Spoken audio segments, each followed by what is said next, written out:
Sejarah kurban, asal-muasal kurban yang menjadi bagian dari perayaan Idul Adha berawal dari lahirnya Nabi Ismail alaihissalam. Pada waktu Nabi Ismail mencapai usia remaja, Nabi Ibrahim alaihissalam mendapatkan mimpi di suatu malam. Dalam mimpinya tersebut, Nabi Ibrahim alaihissalam menerima wahyu dari Allah Subhanahu wa Ta'ala. Wahyu itu berupa perintah kepada Nabi Ibrahim alaihissalam untuk menyembelih Ismail, anaknya sendiri.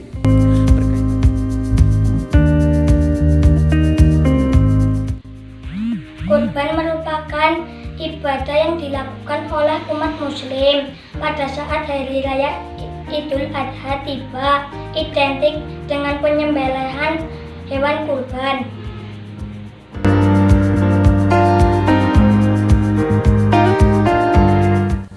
Ismail alaihi wasallam ikhlas untuk disembelih dengan mengajukan 4 permintaan kepada ayahandanya.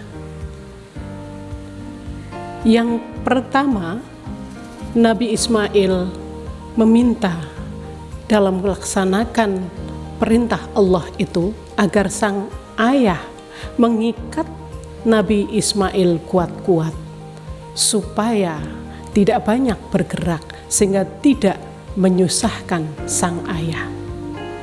Permintaan yang kedua, agar sang ayah menanggalkan pakaian yang dikenakannya supaya tidak terkena darah yang akan menyebabkan berkurangnya pahala dan terharunya sang ibu jika melihat pakaian yang berdarah. Permintaan yang ketiga adalah agar sang ayah Nabi Ibrahim menajamkan pedangnya dan juga melaksanakan penyembelihan dengan cepat agar meringankan penderitaan dan rasa pedih yang diderita oleh Nabi Ismail.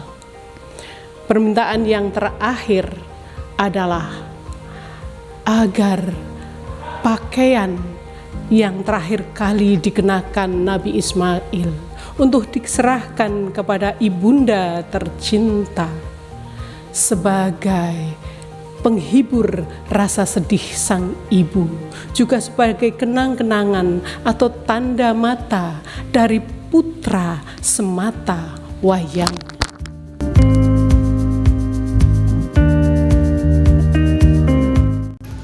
Indonesia sendiri, jenis hewan kurban yang biasa disembelih pada saat Idul Adha adalah hewan ternak berkaki 4 seperti kerbau, sapi, dan kambing.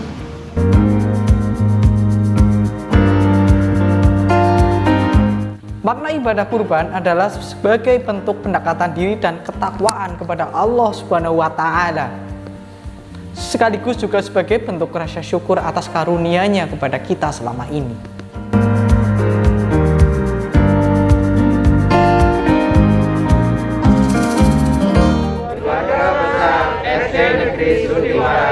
Kecamatan Cilongok, Kabupaten Banyumas, Provinsi Jawa Tengah, mengucapkan Selamat Hari Raya Idul Adha 1442